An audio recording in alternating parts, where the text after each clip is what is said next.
नमस्ते बच्चों, my self Jaiswal sir. हम पढ़ रहे हैं class 9 science chapter force and laws of motion. Now we will move to the exercise page number 128। Exercises page 128।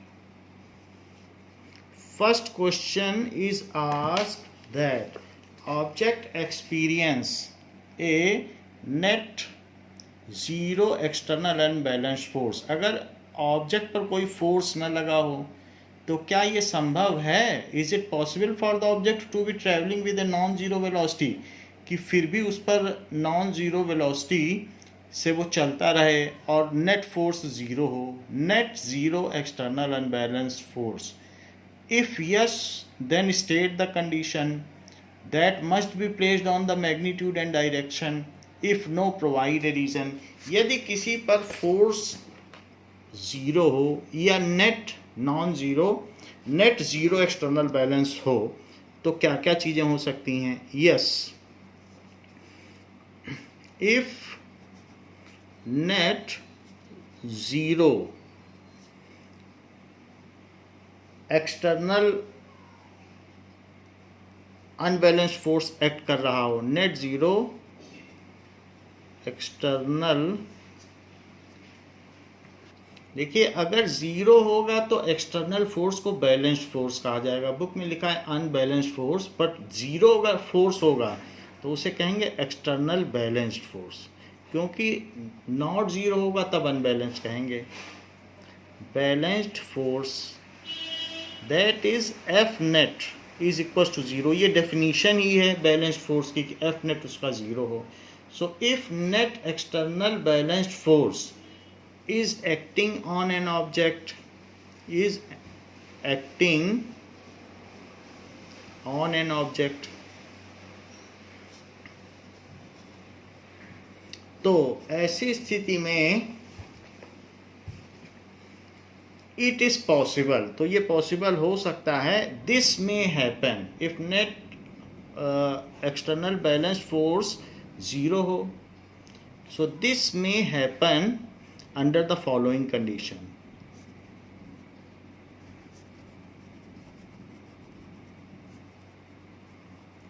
Under following condition,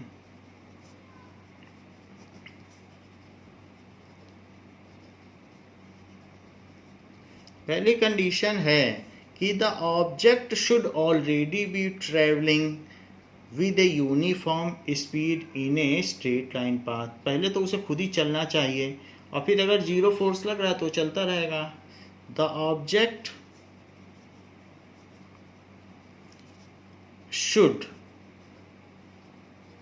already be travelling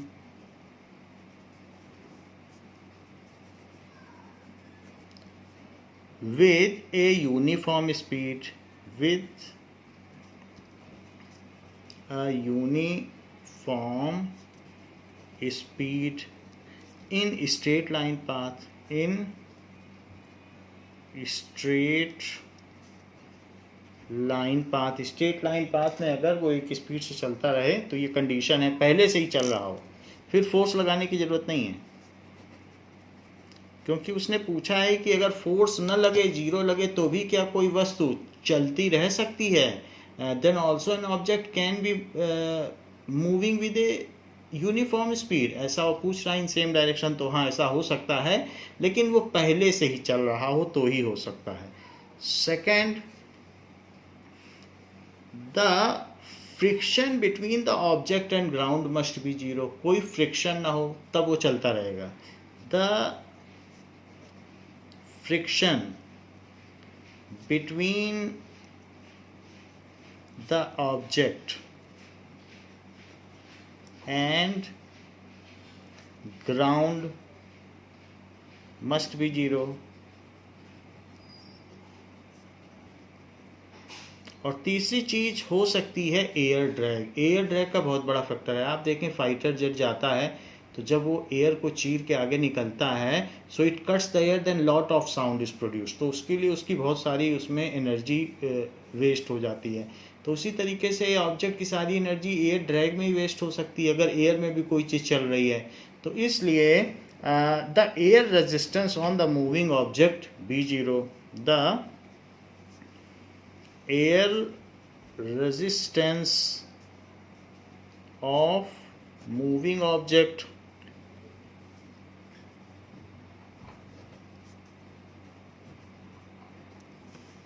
must also be 0, must also be 0. Second question is given, when a carpet is beaten then dust comes out of it, explain. When a carpet is beaten then the dust, अगर किसी भी carpet को stick से पीटे हुए, then dust comes out of it, comes out from it, explain. तो ये चीज़ explain की जा चुकी है। Third, why is it advised to tie any luggage kept on roof of a bus with a rope? Why is it advised, ये क्यों कहा जाता है कि ऊपर अगर कोई लगेज है तो उसे बांध दो? Why is it advised to tie any luggage kept on roof of a bus, kept on roof of a bus with rope?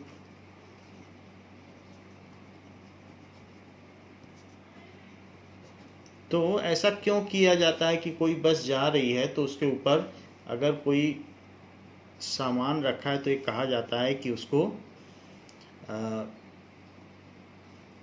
Tie कर लो। तो यहाँ पर अगर बहुत सारा इसमें लगेज रखा हुआ है, then it is advise to tie it, ऐसे सामान रखा हुआ है एंड द पर्सनल लगेज या कुछ भी रखा हुआ है तो बस के ऊपर भी रखा जाता है। सो इसमें एक रोप बांध दी जाती है। सो इस तरीके से इसकी टाइंग की जाती है, टाइटली सिक्योर किया जाता है। Why it is advise to tie किसी भी बस में? तो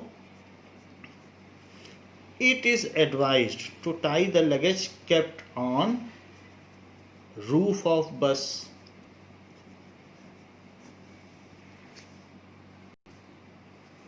Now, it is advised to tie luggage kept on roof of bus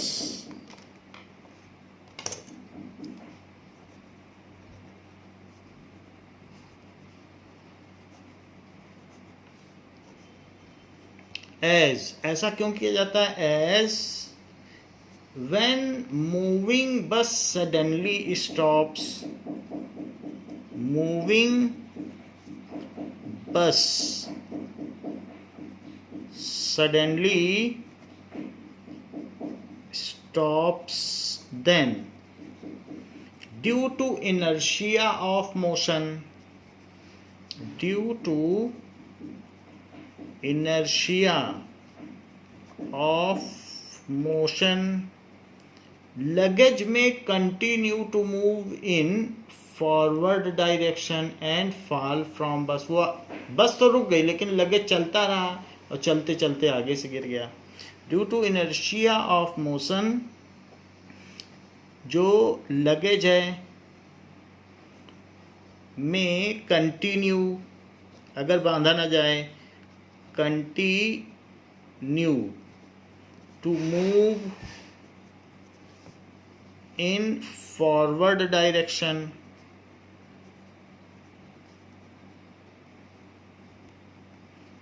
and may fall from roof, and may fall down, तो ऐसे केस में नीचे गिर जाएगा किसी का सामान। दूसरा रीजन ये हो सकता है व्हेन बस suddenly starts. Other case is, दूसरा केस क्या है, व्हेन बस सडनली स्टार्ट्स, तो क्या होगा,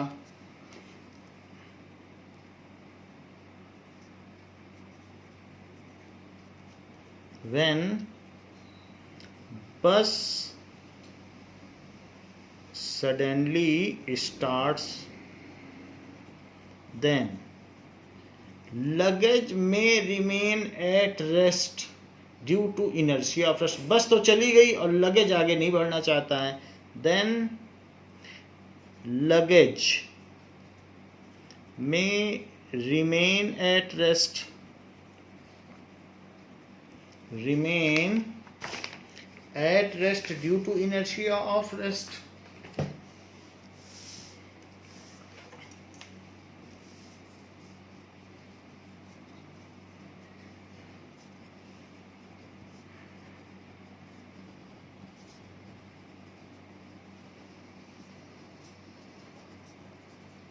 रेस्ट तो लगेज रुका रहेगा और बस चल देगी, so it may fall down from back side and it में, अगर बस चलती हुई रुक जाए तो लगेज आगे बढ़ता रहेगा और आगे से गिर जाएगा, और रुकी हुई बस चल दे तो लगेज नहीं चलना चाहेगा और बस आगे बढ़ जाएगी तो पीछे से गिर जाएगा। एंड इट में fall down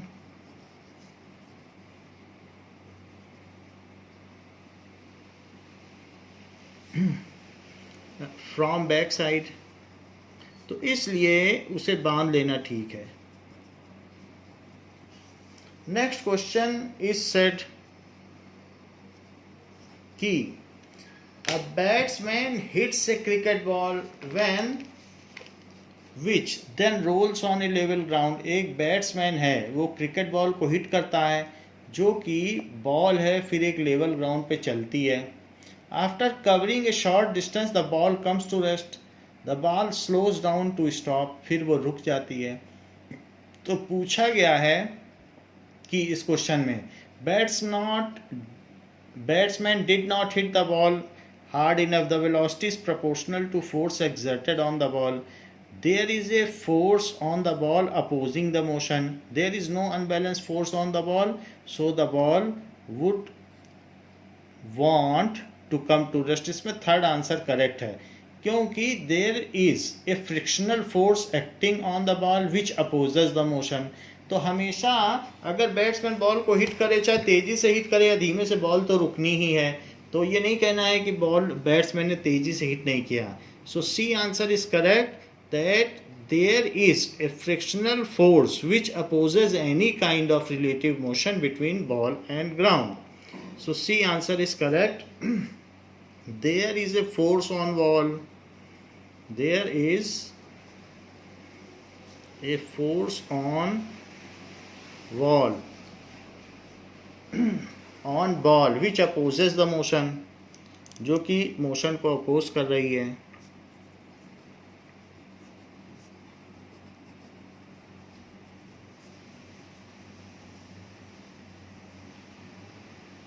So C is the correct answer. Next is, कहा गया है कि a truck starts from rest and rolls down on a hill with a constant acceleration. Truck start करता है रेस्ट से और पहाड़ी में नीचे की ओर आता जा रहा है, rolls down. It travels a distance of 400 metre in 20 second, find its acceleration, find the force acting on it if its mass is 7 tonne. तो ऐसा कहा गया है कि इस पर क्या फोर्स लग रहा है, और पहले बात कही कि ये 400 मीटर चल ले रहा है और 20 सेकंड में, तो उस पर एक्सीलरेशन क्या है, और फिर अगर एक्सीलरेशन हम निकाल लेंगे तो फोर्स भी निकाला जा सकता है, क्योंकि मास इनटू एक्सीलरेशन ये फोर्स है। तो पहले पूछ रहा है कि एक्सीलरेशन बताओ। अगर वो रेस्ट से चलने लगती है और 400 मीटर चल लेती है 20 सेकंड में, तो एक्सीलरेशन क्या है? और अब फोर्स भी बताओ, अगर वो 7000 किलो का उसका टोटल वेट है अलॉन्ग विद द जो भी लोड है उसके साथ। तो ऐसी बात कही गई है कि a truck starts from rest, तो ये कोई पहाड़ी है और इसमें एक ट्रक स्टार्ट करता है फ्रॉम रेस्ट और वो इसमें चलता चला जाता है और उस पर कुछ लोड भी रखा हुआ है। तो जब ये चल रहा है तो इसका यू क्या है? रेस्ट है तो 0 मीटर पर सेकंड। फिर ये कहीं तक चल लेगा, यहाँ पहुँच जाएगा चलते चलते डाउन में। तो जब यहाँ आ जाएगा तो उसने कुछ डिस्टेंस कवर कर ली, तो इट हैज़ कवर्ड। तो यहाँ से यहाँ तक इसने कितनी डिस्टेंस कवर की? तो बोल रहा है 400 मीटर कवर की है, तो 400 मीटर डिस्टेंस कवर कर ली। तो s कितना है? तो s is equals to 400 metre. उसकी इनिशियल वेलोसिटी क्या है? 0 मीटर पर सेकेंड। इसने 400 मीटर डिस्टेंस कितने ड्यूरेशन में कवर की? तो वो कह रहा है 20 सेकंड लगे। 20 सेकंड में 400 मीटर चल गया। t is equals to 20 second. और अब कह रहा है a का भी पता लगाओ और इसका मास भी दे रहा है। मास इसका दे रहा है 7 टन। 7 टन कितना होता है? तो उसका मास दिया जा रहा है 7 tonne. It is 7000 kg। 1 tonne में 1000 kg होता है, तो 7000 kg।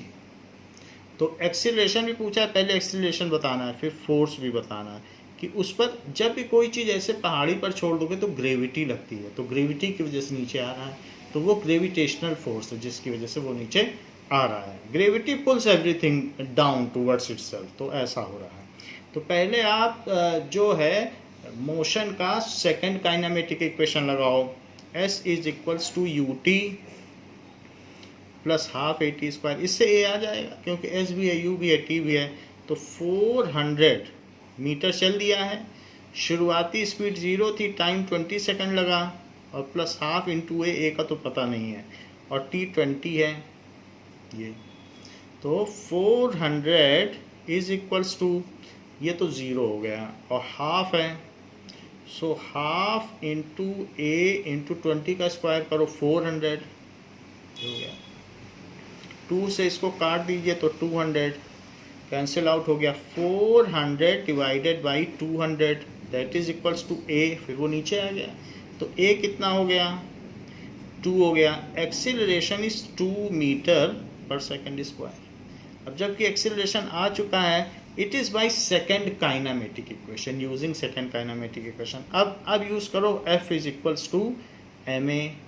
यहाँ आपको लिखना पड़ेगा सेकेंड लॉ ऑफ मोशन। यहाँ भले न लिखो सेकेंड काइनामेटिक इक्वेशन, यहाँ जरूर लिखना पड़ेगा सेकेंड लॉ ऑफ मोशन, क्योंकि ये बहुत इंपॉर्टेंट है। Second law of motion. So F कितना हो गया? 7000 kg का है और ट्रक, और एक्सीलरेशन कितना है? 2 मीटर का, तो it is 14000 Newton. So acceleration acting, gravitational acceleration acting on truck is this and force acting on it is this. Acceleration acting on truck is 2 meter per second square and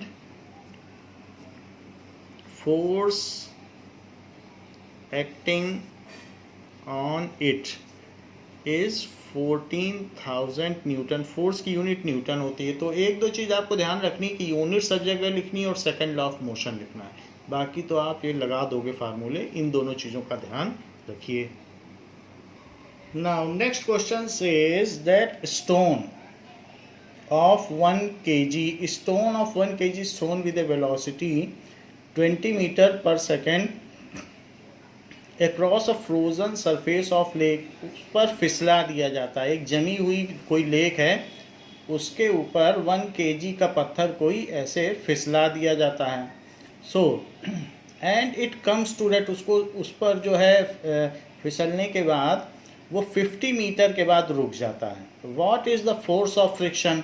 तो stone और जो ice है, frozen ice, उसके बीच में कितना frictional force लग रहा है, यानी अपोजिंग फोर्स, ये चीज़ आपको बतानी है। तो क्या चीज़ कही गई है कि फ्रोजन लेक के ऊपर जब कोई स्टोन फेंका जाता है, यानी स्लाइड किया जाता है, तो वो स्टोन आइस के ऊपर चलते चलते, तो पहले तो चलता है तो 20 मीटर पर सेकंड से चलता है, लेकिन 50 मीटर चलने के बाद दैट कम्स टू रेस्ट, ये रुक गया। और शुरू में इस स्पीड से चल रहा था, वो 1 kg का पत्थर था।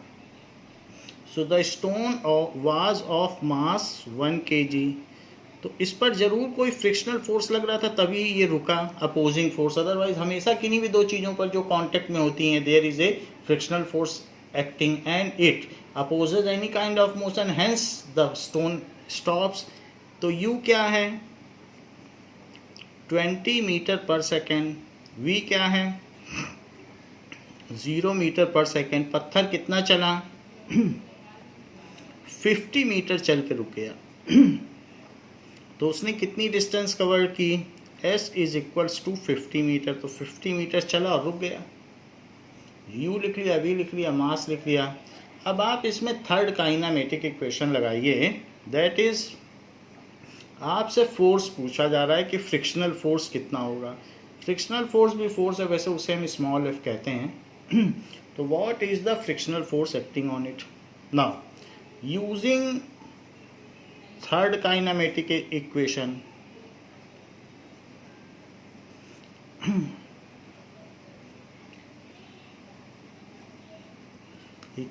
तो वो क्या है?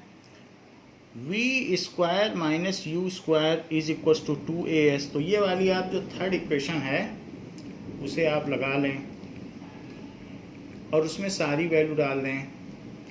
तो v square minus u square is equals to 2as। v कितना है? 0। u कितना है? कितनी स्पीड से आपने फेंका था? 20। तो 2a तो नहीं पता। s कितना है? 50 मीटर वो स्लाइड करके रुक गया। तो -400, क्योंकि 0 है, इट इज इक्वल्स टू 100। 50 का 2 में मल्टीप्लाई करो, 100a। तो a कितना हो गया? -400 बाई 100। तो a की वैल्यू हो गई -4 मीटर पर सेकंड स्क्वायर। तो f इज इक्वल्स टू क्या होता है? ma। आप कैपिटल ए भी एफ भी लिख सकते हैं, वैसे फ्रिक्शनल फोर्स इसीलिए हमने एफ लिखा है। आपका मन करे तो सेकंड लॉ ऑफ न्यूटन की वजह से आप एफ भी लिख सकते हो। फिर बाद में जब स्टेटमेंट लिखना तो कैपिटल एफ लिख देना, ये स्मॉल एफ। तो it is second law of motion.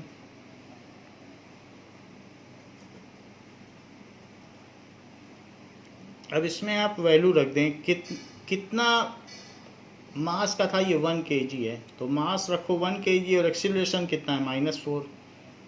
So it is -4 Newton.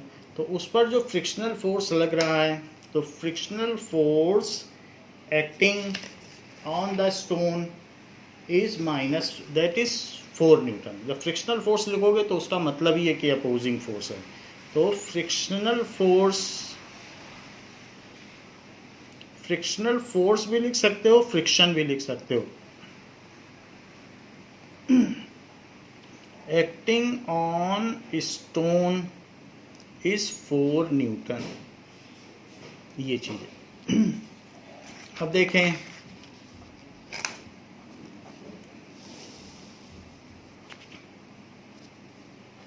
Now next question is 7th question.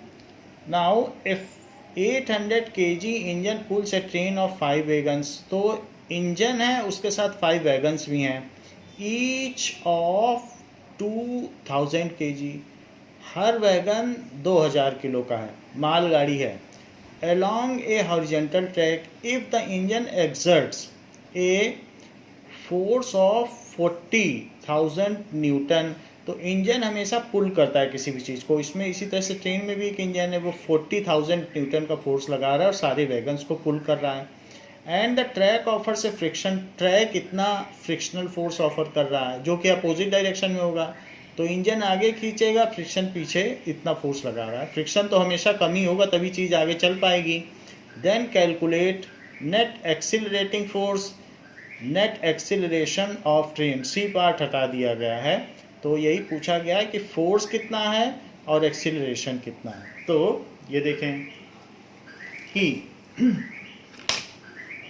ऐसा दिखाया गया है 7th क्वेश्चन में कि एक तो इंजन है और ये इंजन, एंड इंजन पुल कर रहा है। तो इंजन जो भी पुल कर रहा है तो उसमें बहुत सारे वैगन्स हैं, वो डिब्बे हैं जिसमें सामान भरा होगा। एंड दीज वैगन्स, 5 वैगन्स हैं, these are pulled on a railway track। लेकिन रेलवे ट्रैक भी एक फ्रिक्शनल फोर्स ऑफर करेगा। तो ये सारे जो वैगन्स हैं, ये तो रेलवे ट्रैक इन पर एक फ्रिक्शनल फोर्स ऑफर करेगा।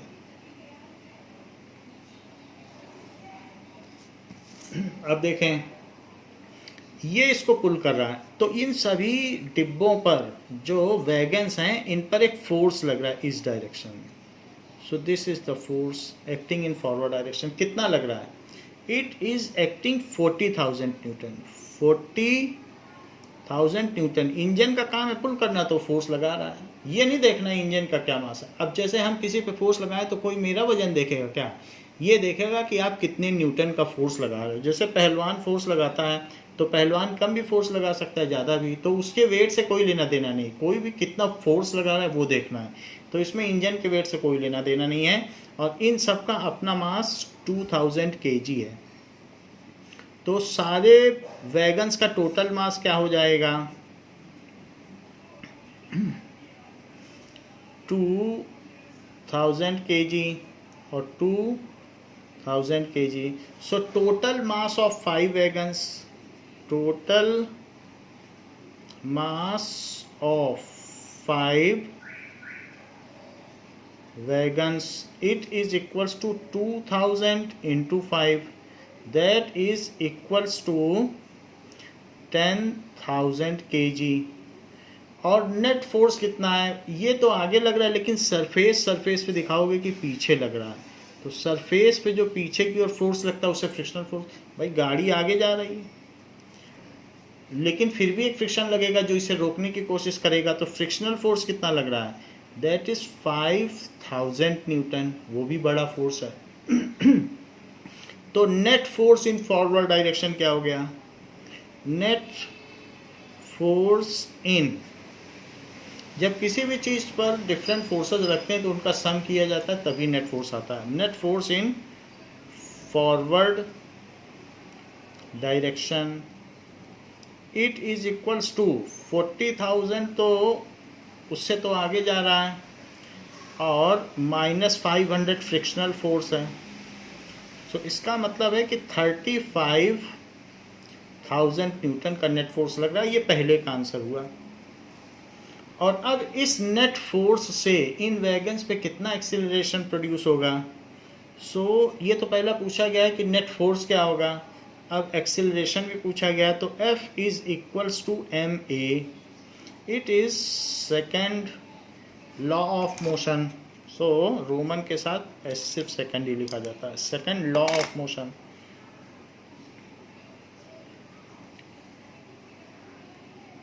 अब देखें तो ये 35 का नेट फोर्स लग रहा है, 35,000 का। मास टोटल कितना है? 10,000 किलो के वैगन्स हैं।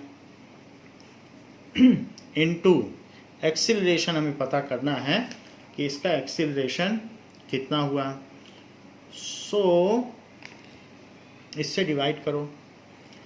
Acceleration is equals to 35,000 divided by 10,000, 30 तो कट गए और 35/10 है, so a is equals to 3.5 metre per second square. तो ये एक्सीलरेशन हो गया। So net force acting on wagons is 35,000 newton. Friction के होते हुए फ्रिक्शन हटा दो तो बाकी जो बचा फोर्स है वही लग रहा है। Net force acting on wagons is 35,000 Newton and acceleration produced due to so and acceleration produced, इसका मतलब क्या हुआ कि हर सेकंड में उसकी स्पीड इतनी बढ़ती चली जाएगी, हर सेकंड में इतनी स्पीड और बढ़ जाएगी। Produced is 3.5 metre per second square. देखिए नेक्स्ट क्वेश्चन में कहा गया है कि 8th क्वेश्चन पढ़ें। An automobile vehicle has a mass of 1500 kg। तो कोई भी ऑटोमोबाइल है 1500 kg, एक आप बुलेट का मास समझ लो।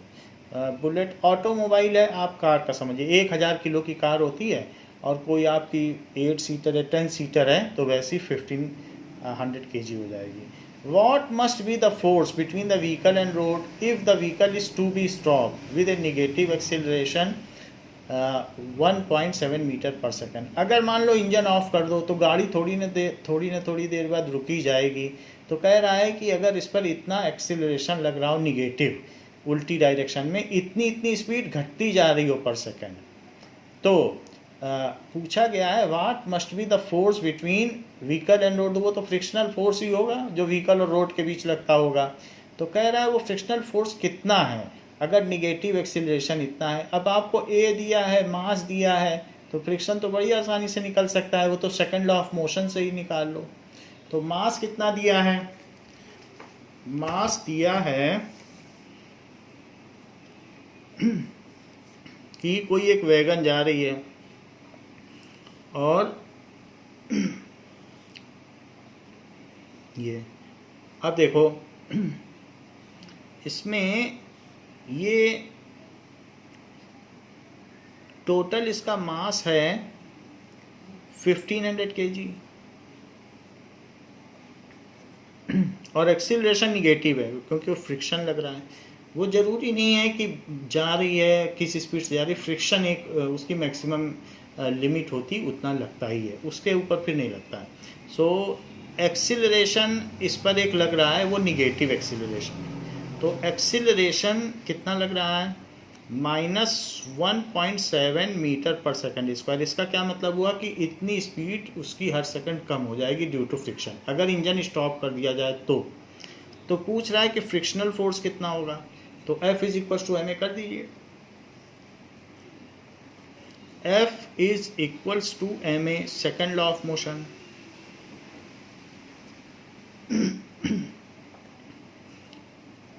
तो फ्रिक्शनल फोर्स भी मास पे डिपेंड करेगा। अगर हल्की चीज़ें तो आसानी से खिसका ले जाओगे, और भारी अलमारी है या बेड है तो नहीं खिसका पाओगे। तो मास का भी मल्टीप्लाई होता है। तो मास है 1500 और एक्सीलरेशन -1.7, दोनों को मल्टीप्लाई कर दो तो 15 × 17 कर दीजिए, तो इनमें 255 आ गया, और फिर ज़ीरो भी 2 लगा दो तो 25500, फिर एक डिजिट पहले डेसिमल लगा दो। तो इस तरीके से 2550 वो भी निगेटिव में आया। So a frictional force of 2550 newton is acting on vehicle. Friction लिख दिया तो अब निगेटिव न लिखना। Frictional force of 2550 newton is acting between vehicle and ground.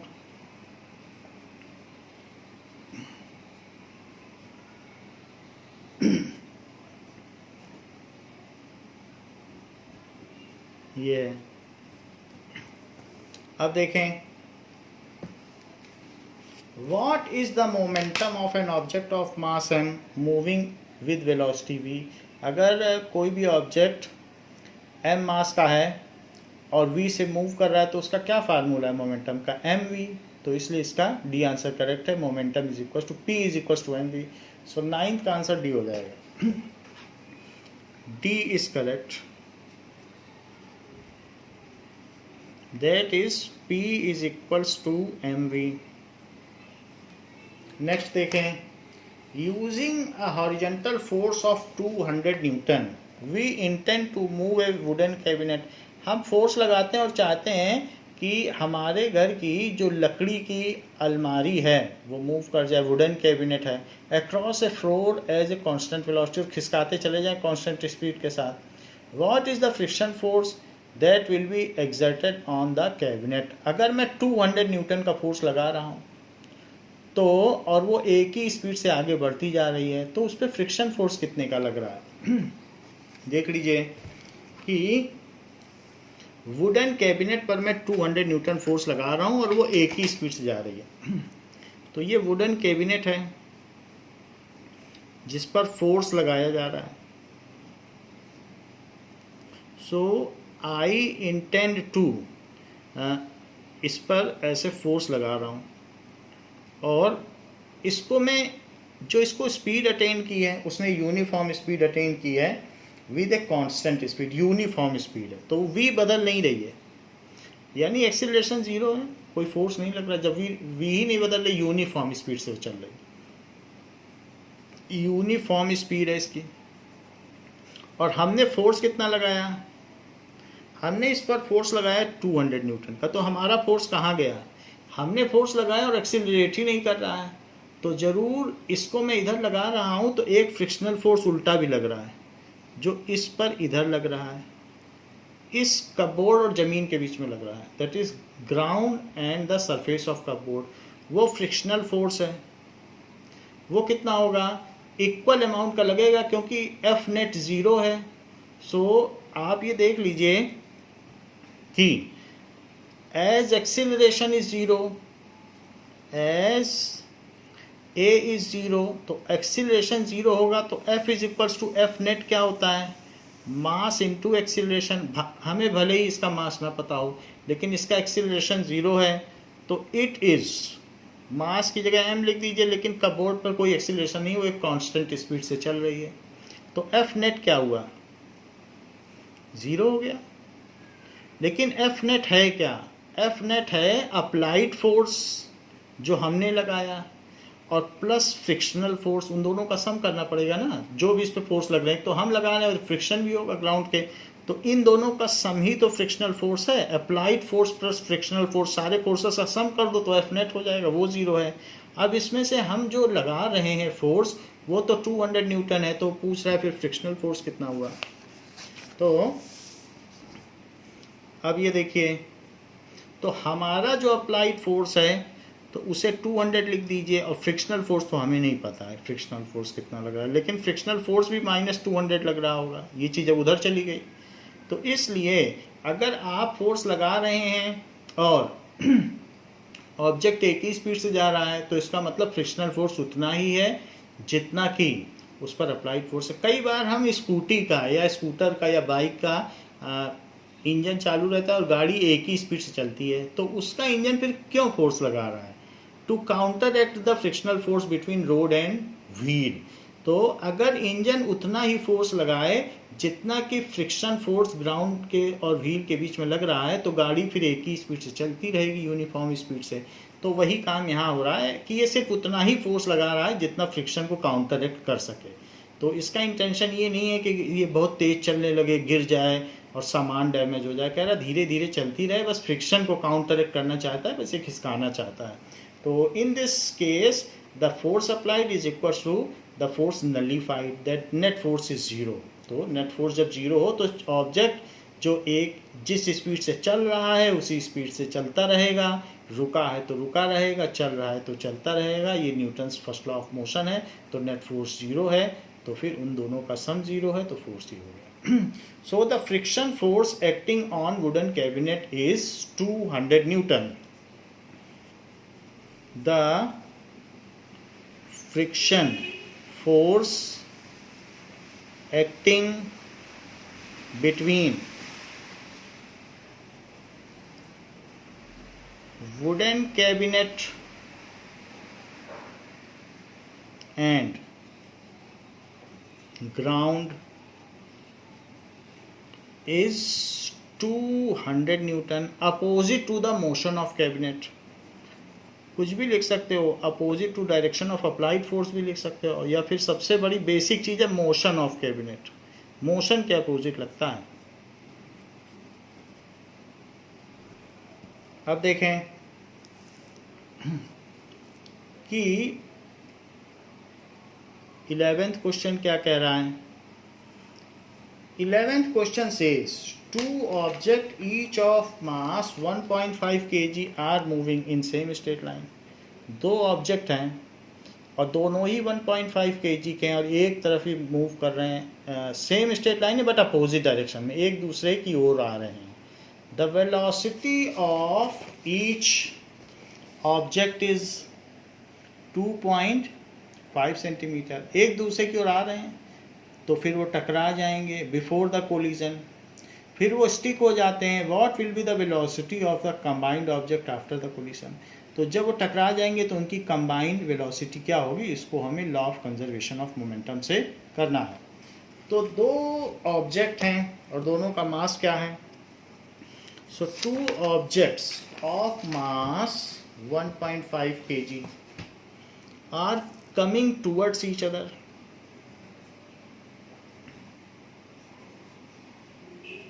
ये 1.5 kg मास का है और ये भी 1.5 kg मास का है. मान लीजिए ये फर्स्ट ऑब्जेक्ट है, ये सेकंड ऑब्जेक्ट है.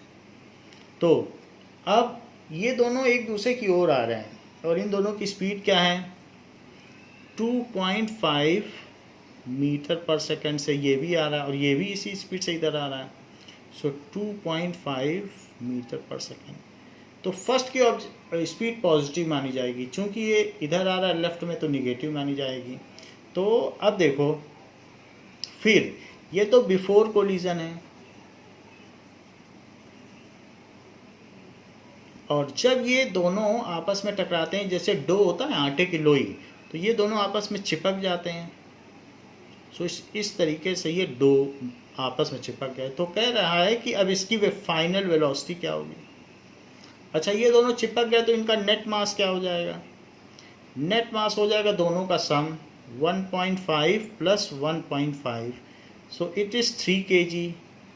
सो ऐसा होता है, they stick with each other. तो अब ये ड्यूरिंग कोलिजन है और after collision.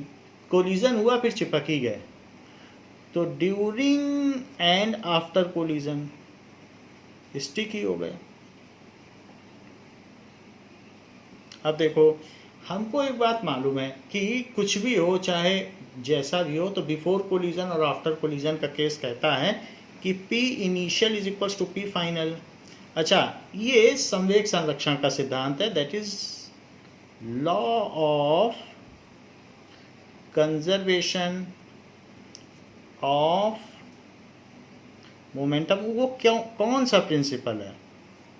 Total momentum of a system of objects before collision is equal to total momentum of system of objects after collision. तो पी आई क्या होता है, m1u1 लिखना और m2u2 लिखना, क्योंकि बिफोर है तो u आएगा, और आफ्टर में तो दोनों एक दूसरे से चिपक गए, स्टिक कर गए, और उनकी वेलोसिटी भी ले लो. अच्छा, दोनों का मास क्या था, पहले का मास 1.5 था और उसकी स्पीड क्या थी, पॉजिटिव की 2.5. दूसरे का मास कितना था, 1.5, और उसकी स्पीड क्या थी, माइनस की 2.5.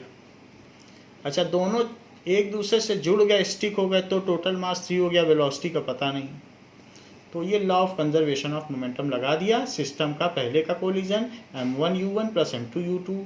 अगर न जुड़े होते तो m1v1 m2v2 लगाते, लेकिन वो जुड़ गए हैं तो टोटल मास और टोटल एक ही वेलोसिटी से चलेंगे जहाँ जाएंगे. अब तो है वही चीज़ बट अब अटैच हो गए तो एक माना जाएगा। ये देखो, तो अब यहाँ पर 1.5 कॉमन ले लो और अंदर 2.5 माइनस 2.5 बचा और उधर क्या बचा 3v। लेकिन ये 2.5 तो ज़ीरो हो जाएगा, 1.5 इंटू ज़ीरो और नीचे 3 लिख दो तो उधर v। 1.5 इंटू ज़ीरो क्या होता है 0/3, तो v क्या हो गया 0 मीटर पर सेकेंड, क्योंकि 0 by something is 0। So after collision the object will come at rest. After collision the objects will come at rest, वो रेस्ट पर आ जाएंगे।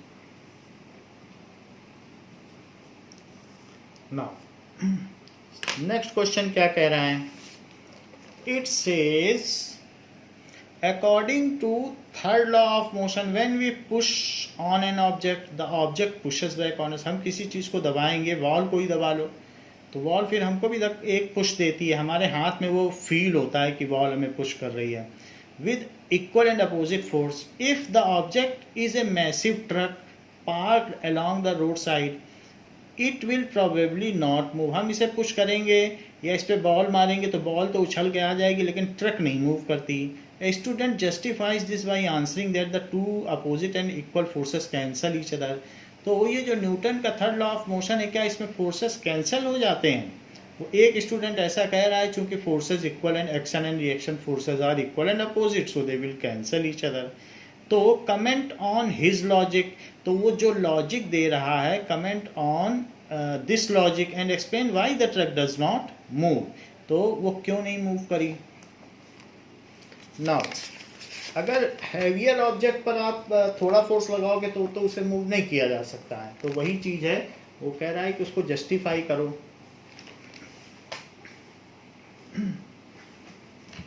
So his justification is wrong, उसका जस्टिफिकेशन रॉन्ग है, या this justification is wrong as action and reaction forces are acting on different bodies so they will not get cancelled। as action and जो balance force है उसमें single body पे opposite forces लगते हैं, यहाँ तो अलग अलग पे लग रहा है। ऊपर बॉल जब दो टकराती तो भी अलग अलग पे लगता है। So as action and reaction forces are acting on different bodies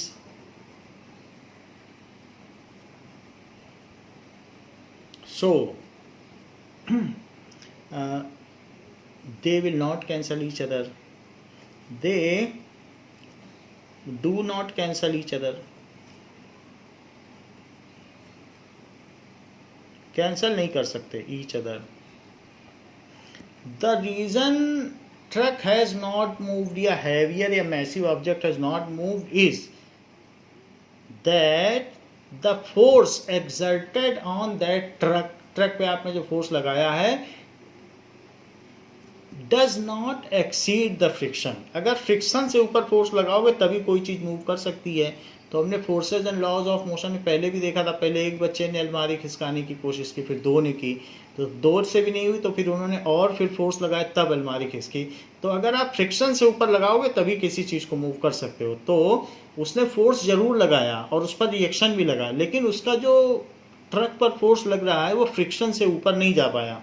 और फ्रिक्शन भी कोई छोटा मोटा नहीं, हमने पीछे के भी सवालों में देखा कि एक ट्रक पर 2550 न्यूटन तक का फ्रिक्शनल फोर्स लगा है। तो कितना लार्ज फ्रिक्शन है, इतना एक दो आदमी कहाँ लगा पाएगा। तो आप धक्का भी दोगे तो ट्रक मूव नहीं कर सकते हो। तो इसलिए they do not cancel each other, the massive object has not moved. तो इसका क्या रीज़न हो सकता है? ट्रक, तो truck has not moved due to the reason, किस रीज़न से नहीं वो मूव किया, या due to the fact, reason that force applied by us, जो हमने उस पर फोर्स अप्लाइड किया है, it is less than the frictional force, maximum जो उसकी लिमिट होती है, लिमिटिंग फ्रिक्शन उससे कम है। दैट एक्शन फोर्स, या जो force applied on truck is lower than the frictional limiting friction. Limiting friction का मतलब है कि आपने ट्रक पे फोर्स लगाया, उतना ही फ्रिक्शन उस पर अपोजिट लगा। अगर आप 4 न्यूटन लगाओगे तो 4 न्यूटन का फ्रिक्शन लगेगा, लेकिन उसको चलाने के लिए तो 2500 उतना ज़्यादा फ्रिक्शन फोर्स चाहिए, तब मूव कर पाओगे। तो उससे ऊपर नहीं है, उसको कहते हैं maximum limit of frictional force, या उसको कहते हैं limiting friction. So applied on truck is lesser than the limiting friction. Limiting friction क्या है? So it is lesser than the maximum limit of the friction, उसको लिमिटिंग फ्रिक्शन कहते हैं। Limiting friction यानी उसके ऊपर फोर्स लगा पाओगे तभी चला पाओगे। That is maximum limit of frictional force, जो दो चीज़ों के बीच में रहता है, मैक्सिमम लिमिट, उसको कहते हैं लिमिटिंग फ्रिक्शन। उसके ऊपर फोर्स लगेगा तभी ट्रक या कोई भी चीज़ या बेड खिसकेगी। Maximum limiting frictional force, maximum limit of frictional force, या मैक्सिमम वैल्यू भी लिख सकते हो। लिमिट ना लिखना चाहो तो वैल्यू ऑफ फ्रिक्शनल फोर्स।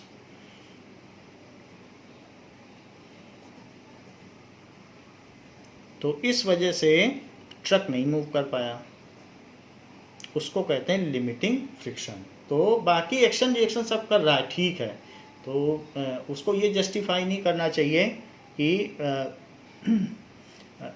यहाँ पर और ट्रक मूव नहीं कर पाया, हमारे हाथों में तो मस्कुलर फोर्स एक्ट करा ही।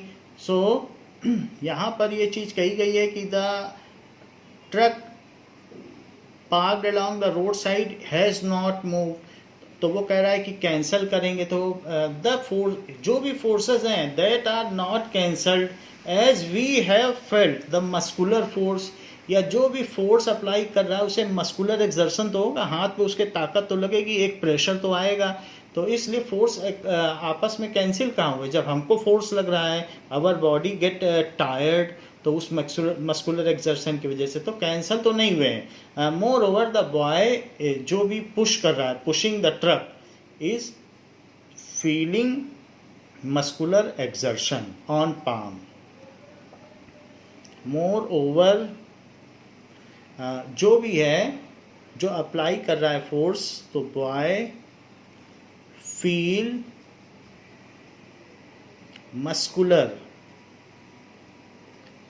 एक्सर्शन ऑन पाम, तो उस पर तो फोर्स लग ही रहा है। तो जब उस पर लग रहा है तो वो भी लगा ही रहा है ट्रक पर, तो ट्रक क्यों नहीं मूव कर रहा है? क्योंकि वो मैक्सिमम लिमिट से ऊपर फोर्स ही नहीं लगा पा रहा है। तो ये रीज़न हुआ। Now next question is a hockey ball of mass 200 gram traveling at 10 metre per second. एक hockey ball 10 metre per second से चल रही थी, उसको स्टिक से मारा गया और उसके ओरिजिनल पाथ पे लौटा दिया गया 5 मीटर पर सेकेंड से। तो 10 मीटर पर सेकेंड से राइट में जा रही थी, स्टिक से मारा तो लौट के लेफ्ट में जाने लगी 5 मीटर पर सेकेंड से। तो पूछा जा रहा है कि change in momentum occurred in the motion of hockey ball, तो उस पर जो फोर्स अप्लाई किया गया है स्टिक से, तो उसमें कितना चेंज इन मोमेंटम हुआ, ये बात पता लगानी है। तो नाउ ये देखिए, एक हॉकी बॉल राइट में जा रही है और वो इनिशियली जो जा रही है वो किस स्पीड से जा रही है? u is equals to 10 metre per second. लेकिन अगर उसको हॉकी स्टिक से मार दोगे, तो हॉकी स्टिक से अगर आप मारोगे तो वो हिट होके लौट जाएगी। और लेकिन जो वो लौटी है तो उसकी जो वेलोसिटी है वो 5 मीटर पर सेकेंड है। अब ये अपोजिट डायरेक्शन है, ये उधर जा रही है इधर, जो लेफ्ट में होती है उसे निगेटिव लेना पड़ता है। तो हॉकी बॉल 200 ग्राम की है, तो इसका मास क्या है 200 ग्राम। अगर इसे 1000 से डिवाइड करोगे तो 0.2 kg हो जाएगी। तो इसका आप मास लिख लो, 1000 से डिवाइड करके केजी में बदलना पड़ता है। चेंज इन मोमेंटम क्या होता है, चेंज इन मोमेंटम ये पूछा गया है, is equals to final momentum minus initial momentum. तो final momentum minus initial momentum ये चीज़ होता है। तो फाइनल मोमेंटम एम वी और माइनस एम यू। मास तो उसका वही है, मास आप कॉमन ले लो तो v माइनस यू, तो उस पर ये हो गया, मास कॉमन ले लिया। अब इसकी वैल्यू डाल दीजिए, तो क्या वैल्यू होगी m v माइनस यू। मास है 0.2 kg की बॉल है। फाइनली वो -5 से चलने लगी, उल्टी चलने लगी थी, और इनिशियल कितनी स्पीड थी उसकी +10, तो +10 से जा रही थी और इससे जाने लगी। तो 0.2 माइनस 5 माइनस 10, तो 0.2 माइनस 15, तो 15 2 जा 30, लेकिन फिर एक डेसिमल पहले 0 लगाओगे तो 3.2 आ जाएगा। मास का यूनिट होता है केजी और वेलोसिटी का क्या होता है मीटर पर सेकेंड। तो KG into metre per second, यही तो मोमेंटम की यूनिट होती है। तो इतने का चेंज हुआ, वो भी negative. So change in momentum takes place in opposite direction. जिधर जा रही थी उधर ही उसकी स्पीड नहीं बढ़ी, वो तो लौट आई। तो लिखो चेंज इन मोमेंटम, वो भी अपोजिट क्यों हुआ, क्योंकि उसको उल्टा किसी ने मार दिया। मोमेंटम टेक्स प्लेस, मोशन के अपोजिट मारा गया ना उसको इनिशियल मोशन के, इसीलिए तो अपोजिट मोमेंटम चेंज हुआ है। प्लेस इन अपोजिट डायरेक्शन, ये लिखना जरूरी है। ऑफ 3, और यूनिट भी लिखिए, यूनिट यहाँ से मिल जाएगी kg metre per second, metre per second. अब देखिए, a bullet of mass 10 gram travelling horizontally with a velocity of 1 metre per second strikes a stationary wooden block. एक बुलेट 10 ग्राम की थी और इस स्पीड से चल रही थी, उसने लकड़ी के ब्लॉक में छेद कर दिया and comes to rest in 0.03 second. इतने सेकंड बाद वो अंदर वुडन प्लैंक के अंदर जाती गई और उसमें छेद करती गई, लेकिन इतने सेकंड बाद रुक गई। Calculate the distance of penetration, वो कितना डिस्टेंस चली होगी। Also calculate the magnitude of the force exerted by wooden block on the bullet. चूँकि वुडन प्लैंक ने उसको रोक दिया है, तो ये उसने एक तरीके का फ्रिक्शनल फोर्स ही तो लगाया, तभी तो बुलेट रुक गई। मोशन के अपोजिट फोर्स लगाया तभी तो बुलेट रुक गई। तो पूछा जा रहा है कि उस वुडन प्लैंक ने उस बुलेट पर कितना फोर्स लगाया होगा, और बुलेट का वजन 10 ग्राम दिया गया है। Now it has been given a bullet of mass 10 gram is travelling, तो ये चल रही है और चलने के बाद इसकी शुरुआत की स्पीड है 150 मीटर पर सेकेंड,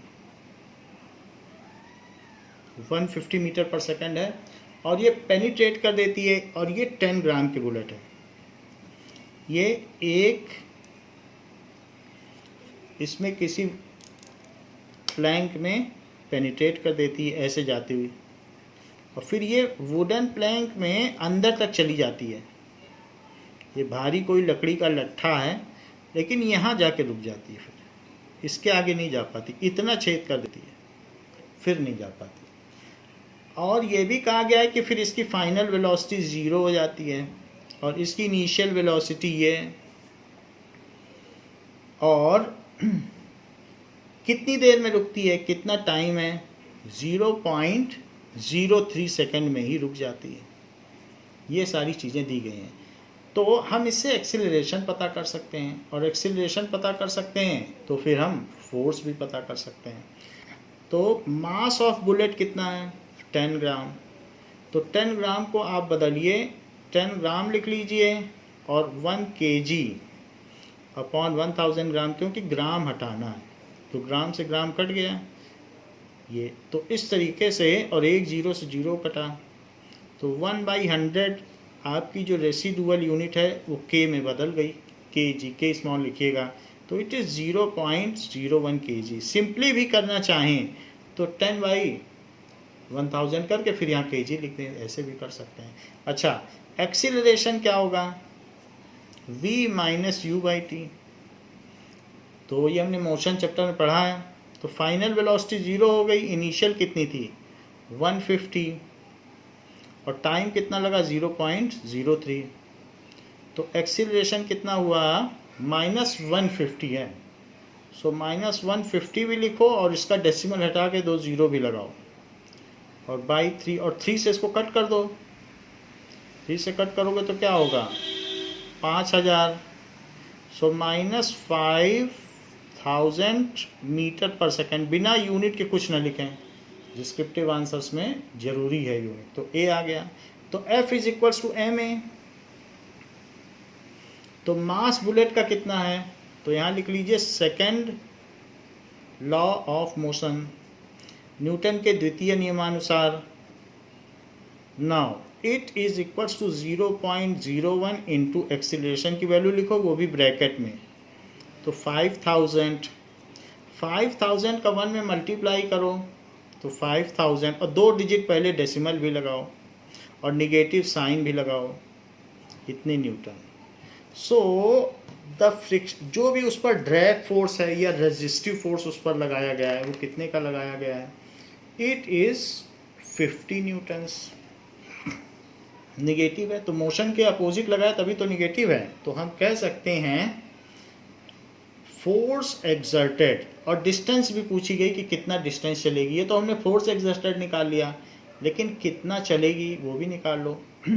ए पता चल गया है, तो S = ut + ½ AT² से S निकाल लो।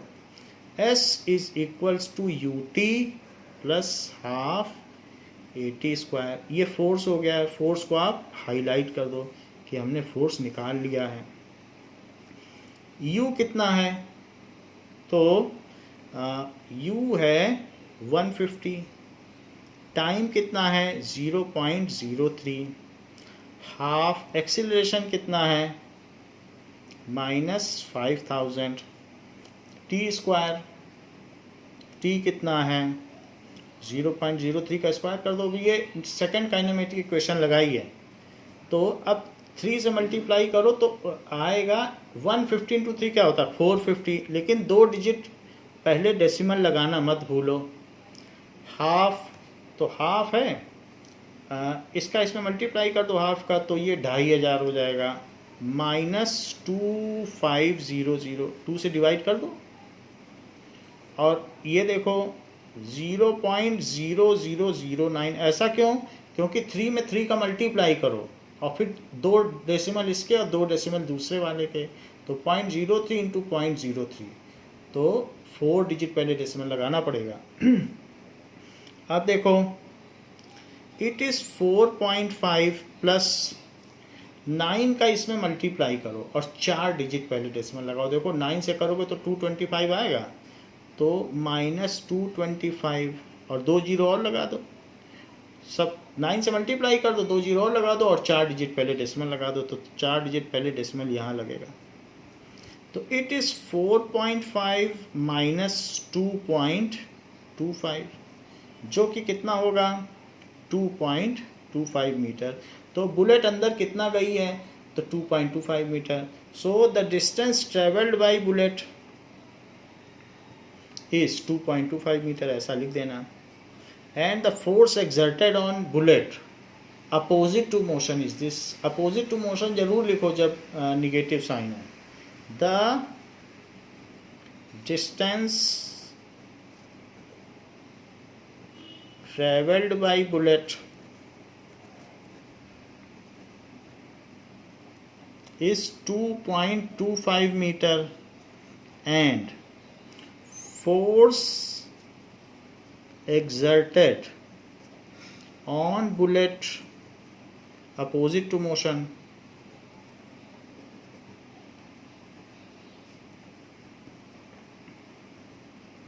is 50 Newton. अपोजिट लिख लिया तो उसी का मतलब है कि निगेटिव साइन को आपने कवर कर लिया है, तो ये चीज है। फिर कहा गया है कि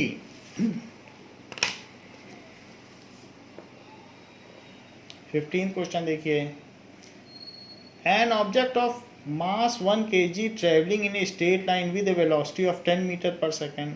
1 kg की चीज 10 मीटर पर सेकेंड से चलती है and sticks to a stationary wooden block, और 5 kg की रुकी हुई चीज से चिपक जाती है। Then both move together in the same direction, फिर दोनों साथ में चलने लगती हैं उसी दिशा में।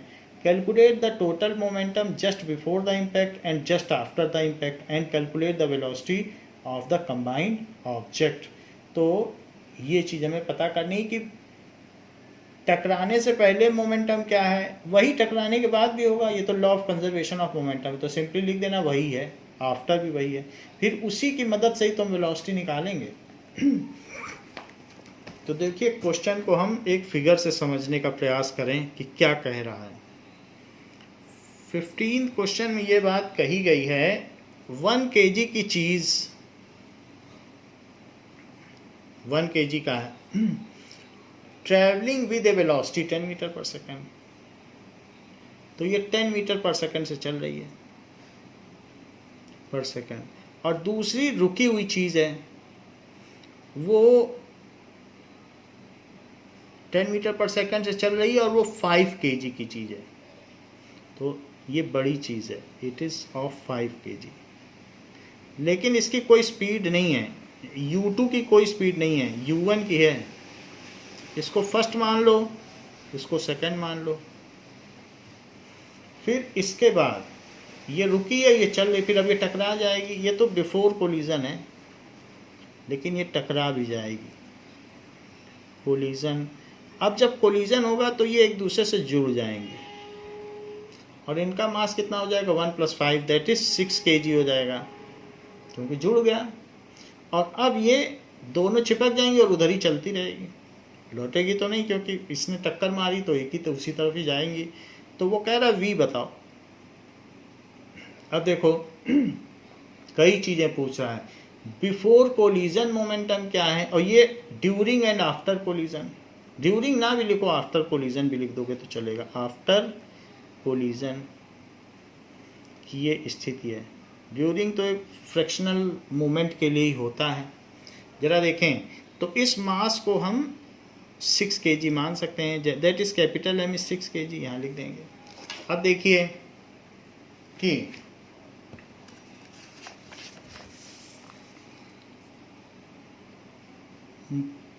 टोटल मोमेंटम बिफोर कोलिजन क्या है, total momentum before collision it is equals to PI, it is equals to M1 U1 लिखा करो। बिफोर कोलिजन है तो U लिखा जाएगा। अब पहले का मास 1 kg, उसकी वेलोसिटी 10, दूसरे का मास 5 kg, उसकी वेलोसिटी 0, वो रेस्ट में है, तो 10 + 0 तो 10 हो गया। अब मास इंटू वेलोसिटी तो kg और मीटर पर सेकेंड, तो kg मीटर पर सेकेंड, ये तो PI हो गया। Momentum, initial momentum. अब टोटल मोमेंटम आफ्टर कोलिजन,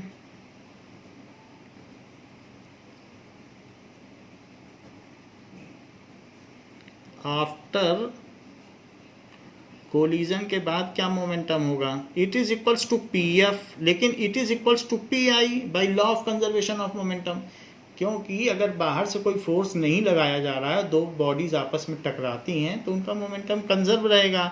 तो ये भी 10 kg मीटर पर सेकेंड ही हो जाएगा, जहाँ k स्मॉल रहेगा। ये किस वजह से हुआ, law of conservation of momentum. तो दो आंसर हमने बता दिए, बिफोर कोलिजन और आफ्टर कोलिजन। अब हमें क्या बताना है, अब हमको बताना है कि उसकी वेलोसिटी क्या होगी। तो अब लिखो P I is equals to P F by law of conservation of momentum. तो पी आई कितना आया अभी आपने निकाला है, तो पी आई की value m1 v1 plus m2 v2, फिर से लिखने की जरूरत नहीं, बस यही लिख दो 10। और पी एफ क्या है, टोटल जो मास है और उसकी वेलोसिटी। अब जब एक दूसरे में वो स्टिक कर गए हैं तो उनकी कुछ वेलोसिटी होगी, वही तो पता करनी है। तो 10 is equals to total mass कितना है 1 प्लस 5 तो 6 हो गया, वेलोसिटी तो नहीं पता है। तो 10 by 6 that is equals to 5 by 3, 2 से कट कर दिया। अब 3 से इसको कट करो तो 1.667 आ जाएगा। सो द जो भी कंबाइंड मास है will move with the speed this in same direction, क्योंकि प्लस में आया ना। The combined mass will move in same direction, उसी डायरेक्शन में चलेगा, in same direction with 1.667 metre per second, इस हिसाब से चलेगा। और इसके अलावा total momentum before collision and total momentum after collision is 10 kg metre per second to the power -1, वो भी लिखना पड़ेगा कंक्लूडिंग स्टेटमेंट में। Total momentum before collision and total momentum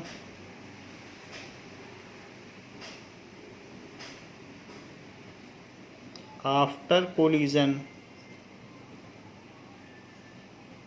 is 10 kg metre per second. ये हमने निकाल ही लिया था, तो उसको कंक्लूडिंग स्टेटमेंट भी में भी लिखना है। नाउ ये बात पूछी गई है 16th क्वेश्चन में कि an object of mass 100 kg is accelerated uniformly from a velocity of 5 meter per second to 8 meter per second। 100 kg की चीज़ है और उसका एक्सिलरेटेड, उसकी वेलोसिटी 5 मीटर पर सेकंड से 8 मीटर पर सेकंड बढ़ जाती, 6 सेकंड में बढ़ जाती। Calculate the initial and final momentum, also find the magnitude of force exerted on the object. उस पर कितना फोर्स लगाया जा रहा है जिससे उसकी स्पीड इतनी बढ़ जा रही है। तो क्वेश्चन में कहा गया है कि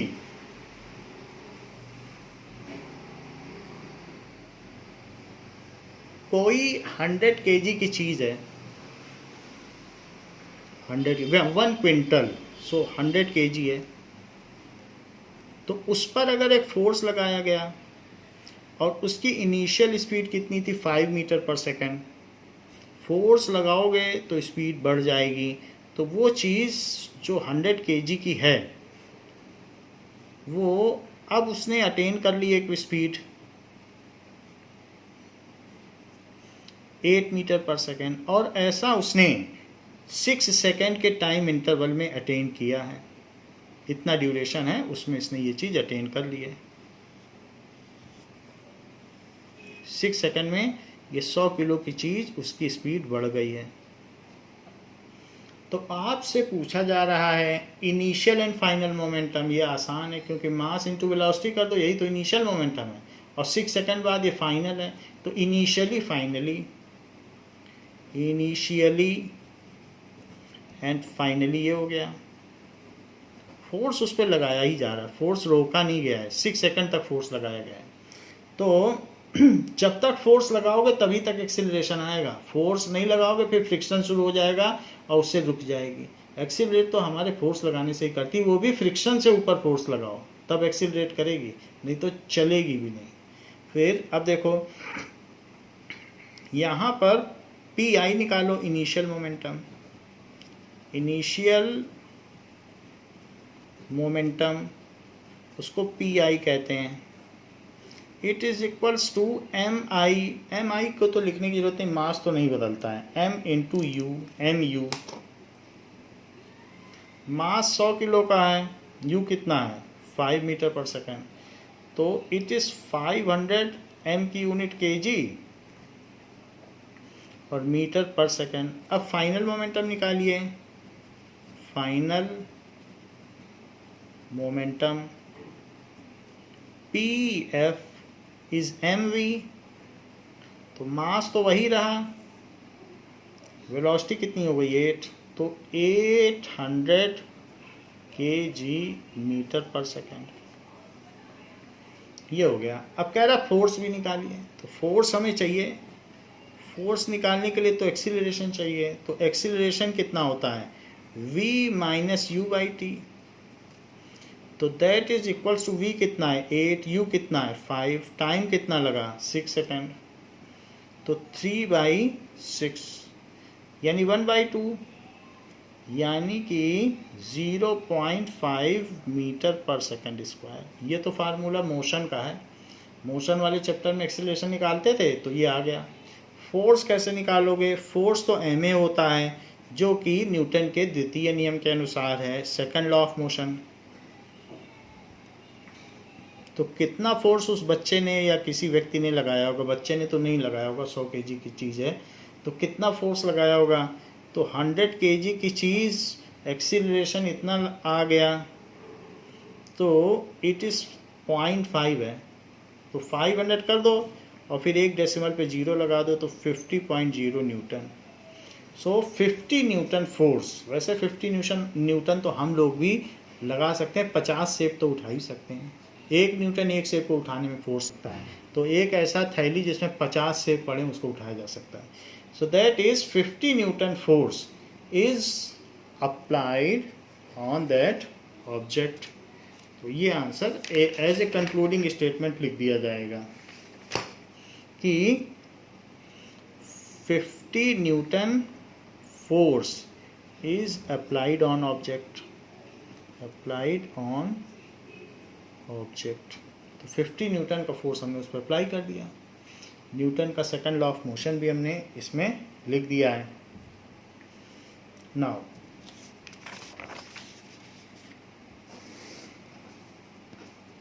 अब देखिए, next is 17th question. 17th question क्या कह रहा है, Akhtar, Kiran and Rahul were riding in a motor car, किसी कार में जा रहे हैं, and they were moving with a high velocity on the expressway, बहुत तेजी से जा रहे हैं। When an insect hit the windshield, तो कार के आगे एक कीड़ा आता है, and got stuck on windshield, और वो उसी पे चिपक जाता है और मर जाता है। Akhtar and Kiran started pondering over the situation, वो उस सिचुएशन का मुआयना करने लगते हैं। किरण suggested that insect suffered a great change in momentum as compared to change in momentum of motor car। तो इंसेक्ट ने और मोटर कार ने एक दूसरे पे फोर्स लगाया, तो change in momentum of insect upon time is change in momentum of windshield upon time, both are equal in magnitude in opposite in direction. और यही एक्शन एंड रिएक्शन फोर्स है कि हम जितना वॉल पे मोमेंटम चेंज करेंगे या किसी दूसरी चीज़ पर, दो लोग टकराते हैं या दो वॉल टकराती हैं, तो change in momentum upon time of first object is change in momentum upon time, या rate of change of momentum वही फोर्स होता है। तो एक ऑब्जेक्ट में जो rate of change of momentum होगा वही दूसरे में भी होगा। तो अख्तर की बात तो गलत साबित हुई, उसने कहा कि विंड शील्ड की अपेक्षा उस कीड़े पे ज़्यादा चेंज इन मोमेंटम हुआ है, ऐसा बोल रहा है अख्तर। कि किरण सजेस्टेड, किरण ने ये बात कही है कि insect suffered a great change in momentum, ये बात गलत है। Because the change in the velocity of insect, कह रहा है कि वेलोसिटी इंसेक्ट की ज़्यादा चेंज हुई है देन द मोटर कार, तो उसमें ज़्यादा मोमेंटम में चेंज हुआ, ऐसा वो लॉजिक दे रहा है। Akhtar said that since the motor car were moving with larger velocity it exerted a larger force. तो पहला कहता है कि चेंज इन मोमेंटम इंसेक्ट को ज़्यादा हुआ है इसीलिए वो मर गया। दूसरा कहता है कि नहीं, अख्तर कहता है मोटर कार लार्ज वेलोसिटी से जा रही थी तो मोटर कार ने इंसेक्ट पे लार्ज फोर्स लगाया और इंसेक्ट उतना फोर्स नहीं लगा पाया, इसलिए इंसेक्ट मर गया। जब हम अर्थ पे कूदते हैं तो हम जितना अर्थ पे फोर्स लगाते हैं रिएक्शन फोर्स में अर्थ भी उतना ही फोर्स लगाती है। ऐसा नहीं होगा कि हम हल्के हैं तो हम कम फोर्स लगाएंगे और अर्थ ज़्यादा लगाती, बिल्कुल नहीं। Action and reaction forces are equal and opposite. तो इस तरीके से अख्तर की भी बात गलत साबित हुई। पहला तो कह रहा है कि डिफरेंट चेंज इन मोमेंटम होगा विंडशील्ड और इंसेक्ट में, उसकी भी बात गलत है। अख्तर भी गलत कह रहा है कि विंडशील्ड या मोटर कार ने ज़्यादा फोर्स लगाया और इंसेक्ट ने कम लगाया। ये भी ये कह रहा है कि action and reaction forces are not equal, तो गलत बात बोल रहा है, थर्ड लॉ के कंट्रेरी है। सो एज ए रिजल्ट, तो फिर राहुल ने क्या कहा, Rahul, while putting on entirely new explanation, said that both the motor car and insect experienced the same force and same change in momentum. Rahul ये कह रहा है नहीं, न्यूटन के थर्ड लॉ के हिसाब से दोनों पे सेम फोर्स लग रहा है, तो इसमें राहुल की बात सही है। सो लेट अस एक्सप्लेन कि जो Rahul is correct, Rahul's explanation is correct. कैसे, ये लिखें, Rahul's explanation is correct। जैसे कि किसी भी विंडशील्ड है, किसी जीप में विंडशील्ड है और वो उसमें कोई एक कीड़ा टकरा गया है, ये so they are moving in a jeep, तो एक जीप में ये जा रहे हैं और उसमें they are sitting in some row and they are talking about situation, तो सब अपने अपने हिसाब से कह रहे हैं। तो now अब देखें, तो विंडशील्ड में अगर कोई कीड़ा टकराया है तो ए इंसेक्ट हैज मूव्ड और उसी पे स्टिक कर गया है।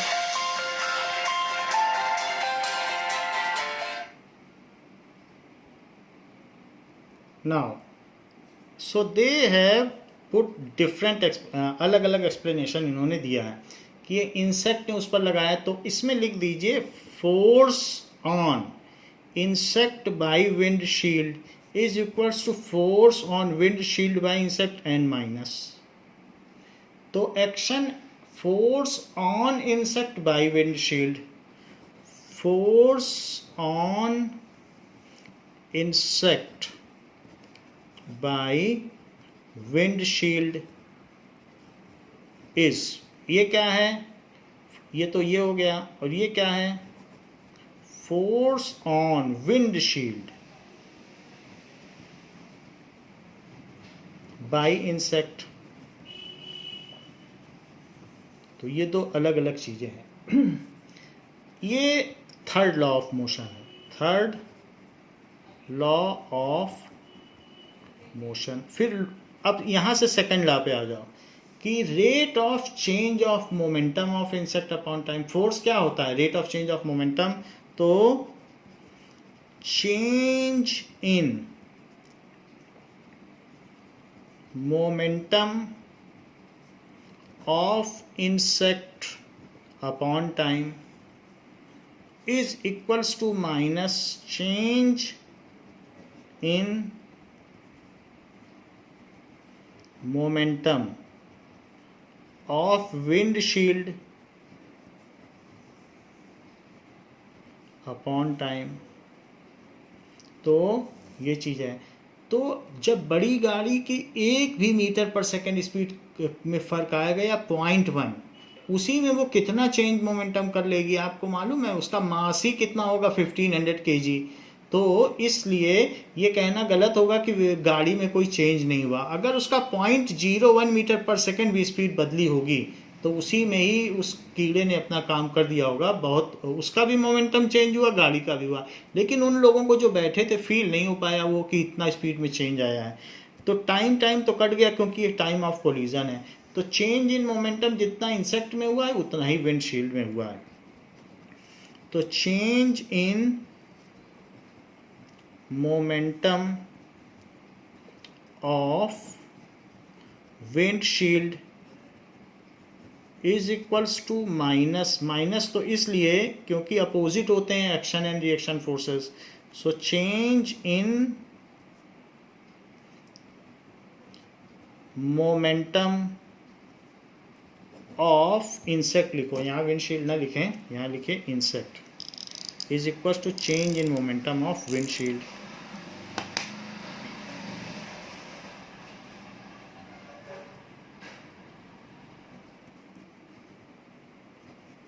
So in this way, Rahul is explaining situation according to Newton's third law of motion. So यहाँ पर उसका explanation correct है.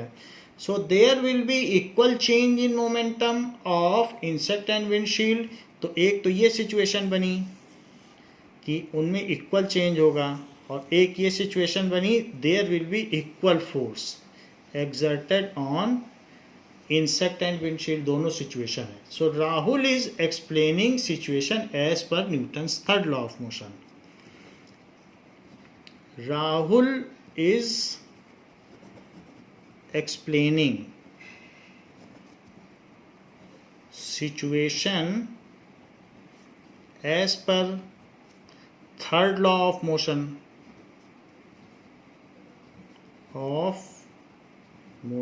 while Kiran, जबकि Kiran and Akhtar are violating third law. while Kiran and Akhtar are violating third law, जो कि नहीं हो सकता.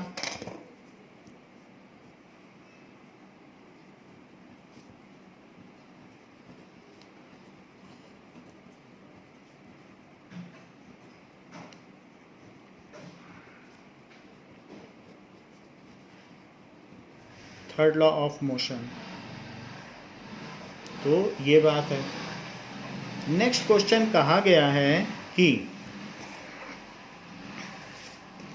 How much momentum will a dumbbell of mass 10 kg transfer to the floor. अगर मान लो एक कोई वो जो पहलवान जिस मुग्दल से एक्सरसाइज करते हैं, अगर वो गिर जाए तो डम बेल गिर जाए ज़मीन में, so it falls from a height 80 centimetre से अगर गिर जाता है, take its downward acceleration to be 10 metre per second square. Earth जब किसी भी चीज़ को खींचती है तो उसकी स्पीड हर सेकंड में लगातार 10 मीटर पर सेकंड बढ़ती जाती है. तो ये जो डाउनवर्ड एक्सीलरेशन है ये ग्रेविटेशनल एक्सीलरेशन ही है. तो कहा जा रहा है कि मोमेंटम कितना ट्रांसफ़र करेगी टू फ्लोर, जितना उसका मोमेंटम चेंज होगा उतना ही वो ग्राउंड को भी ट्रांसफ़र करेगी. तो the change in momentum of dumbbell is equals to minus change in momentum of ground. ये तो बात हमें समझ लेनी चाहिए कि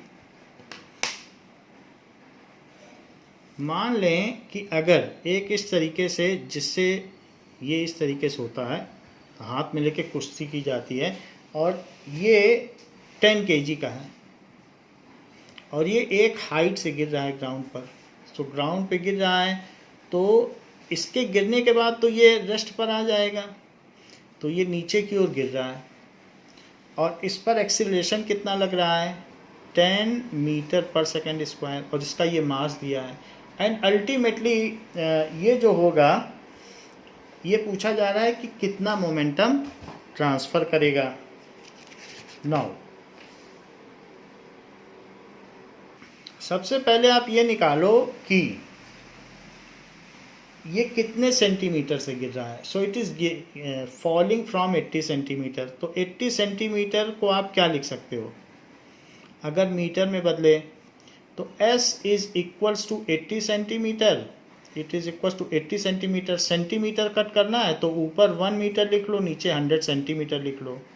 तो ये चीज़ 1 ही हुई, 1 से मल्टीप्लाई कर दिया. सेंटीमीटर सेंटीमीटर कट गया, एक ज़ीरो से ज़ीरो कट गया, तो 8/10 मीटर या 0.8 मीटर. तो हमने ये S कितना है, 0.8 मीटर. तो ये just before touching the ground, ये सोचो कि अभी गिरा नहीं है, बस टच करने से पहले की सिचुएशन दिखा रहा हूँ. तो जब ये नीचे आया तो just before touching the ground इसकी वेलोसिटी का पता लगाओ, क्योंकि उसके बाद जब ये टच कर जाएगा तो उसकी वेलोसिटी 0 हो जाएगी। तो 10 kg की चीज़ है, ये देखो कि टच करने से पहले क्या वेलोसिटी थी और टच करने के बाद क्या वेलोसिटी है, उससे पता चल जाएगा change in momentum of dumbbell. इसी को डम्बल कहते हैं। नाउ अब इसमें आप कैसे निकालोगे? शुरू में तो ये इसकी 0 स्पीड थी, फाइनल में इसकी पता करनी। तो that is v square minus u square is equal to 2as। तो फाइनल वेलोसिटी आपको पता करनी जबकि शुरू में 0 थी।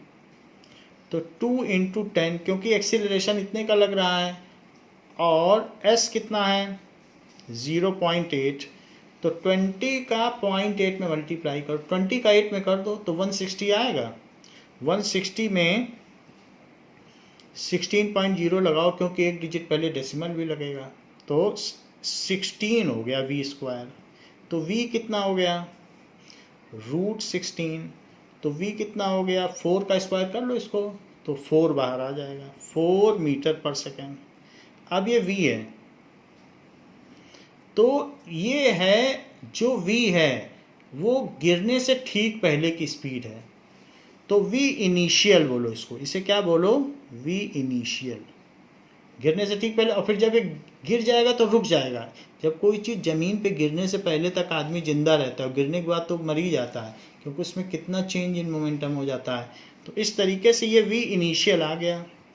तो आप ये देखिए चेंज इन मोमेंटम, और जब ये गिर जाएगा तो एक और भी सिचुएशन इसके बाद की। अब ये ज़मीन पे गिर गया, तो गिरने के बाद बस तो फिर तो कुछ नहीं है, फिर तो ये हिट कर गया। अब इसकी क्या स्पीड रह गई, v फाइनल तो 0 हो गई, फिर तो गिर गया, हिट करके रुक गया। ये v इनिशियल में हम निकाल चुके हैं, यही है v initial 4 metre per second और v फाइनल ये है। तो आप ये निकालिए change in momentum of dumbbell क्या है। चेंज इन मोमेंटम, चेंज, पहले हमने निकाला कि गिरने से ठीक पहले की स्पीड क्या थी, और फिर अब गिरने के बाद की स्पीड क्या है। गिरने से ठीक पहले 4 मीटर पर सेकंड था, गिरा तो रुक गया। तो change in momentum of dumbbell,